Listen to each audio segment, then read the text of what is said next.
Hello, my friends, and welcome back to Learning Torah Lishma. Today, we want to talk about one of the kinyanim of Torah, and the Chazon Ish brings this, and he says that a person needs to have Yiras Hashem. He needs to have it in order to come to the truth of Torah. And one has to wonder, why is that? How does that work? Why isn't Ahavas Hashem enough? Meaning love of God, love of Hashem. Why does a person also need Yiras Hashem? Let's take it in the, there's different types of Yiras Hashem, but let's just take it even in the strongest position, fear of Hashem. Right? There's awe. There's this awe of Hashem. Right? There's different types of. There's three types: Yiras Alekim, Yiras Shakai, and Yiras Yud Kei Vav Kei. So, why does one need this? So, on a simple level, it's very simple. If you want Hashem's siyata d'shmaya, you have to be connected to Him. And one of the main aspects of a connection is the person, he has fear or awe or afraid of losing the love, right? There are different types, you understand? He has that of you. Or she, right? Depending if it's a boy or girl, wherever it is. But usually it's the boy that goes, that this is what his job is to go. He actually has a chiyuv, an obligation to learn all the time. And anytime that he's not learning, it's really like a heter. He needs to work, he needs to do this. But really, a boy has the chiyuv all the time. Clearly, Hashem puts it on the boys to be the ones that, the noisnim haTorah, the people that continue the Messiahs of the Torah, the traditions that were passed down from Sinai. Most of that is mainly on the boys. And the girls listen. Of course, we have Al Tishas Torah Simecha. There's also the wisdom of your mother, absolutely. But, the overall, most, it's all the halachas and all the deep questions and the pulpulim, everything, that's the boys. That is the men. That is the male side. The female side is more the making sure that through all the generations, the emotional connection is there. That's more the female's obligation. And that's her mahus, as the man has the opposite. His mahus is more logic. And each one is given the responsibility of according to who they are. And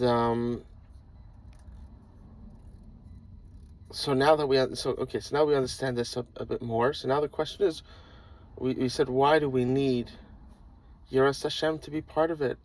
Fear of Hashem, awe of Hashem, afraid of losing the relationship, right? If a person only loves his wife, but is not afraid to lose that relationship, is not in awe of her, he doesn't think of her in a special, exalted way, right? It's not just a friend, but you like her. You understand? You hold her in high regard. And also fear. You also need fear. You have to know that you're afraid to mistreat her. You're afraid of what could happen to you if you mistreat her. And all of this creates a very strong relationship, because usually, of course, it's going with love. You care about her, but sometimes things could happen. And it could even be things that have nothing to do with her. It could be you're being audited by the IRS, and you're just you're in such depression and such hyperdrive and such scared that you won't treat your wife properly because you're completely out of balance.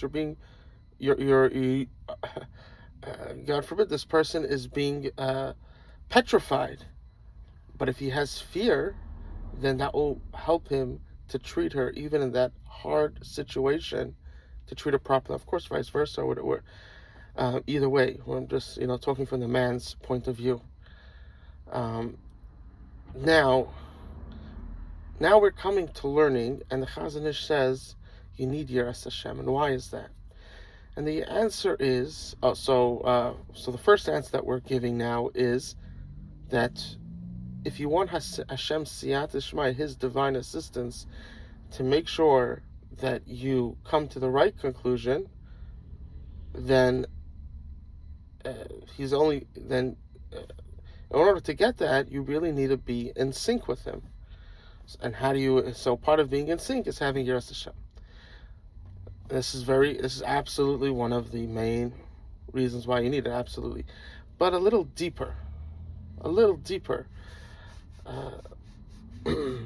As we were saying, it's sort of being hinted to in this, is that when you learn, most the way the learning is done today, especially, but even if is that it doesn't come to halacha, it doesn't come to practical halachic application. And if that's the case, then a person, you love the person, but your ego also comes in. You have to admit that you were wrong. You have to go, you wrote a whole shtickle, and now you have, a whole Torah lecture, and now it was based on something incorrect, so now you have to take it all away.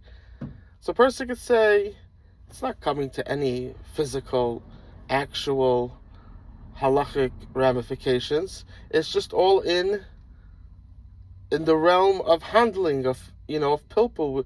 Nothing is being brought, to the table for halacha l'maisa. So then a person could think, okay, we'll let it go this time. But if a person has Yiras Hashem, he's afraid to misrepresent Hashem, even if it comes to zero. Even if it comes to 0%, of that being applied. Now, once a person, so in that case, he's always looking for the 100% truth, no matter what. When a person's mind is set to 100% truth, then he literally becomes better at it. Because as long as you have a percent that you say it's okay if I lie here, then the mind doesn't take it as seriously, and it doesn't put that extra effort. The difference between 90 and 100 is huge. Because anything could fit into that 10%. But when it's 100, nothing fits in there. Everything has to be true. And the magnification of truth in you is unimaginable. It's unbelievable. I don't know if you could quantify it. It's such a difference. And therefore, if you want to come to the emes of Torah, says the Chazon Ish, you need Yiras Hashem. Love you all. Have a great day.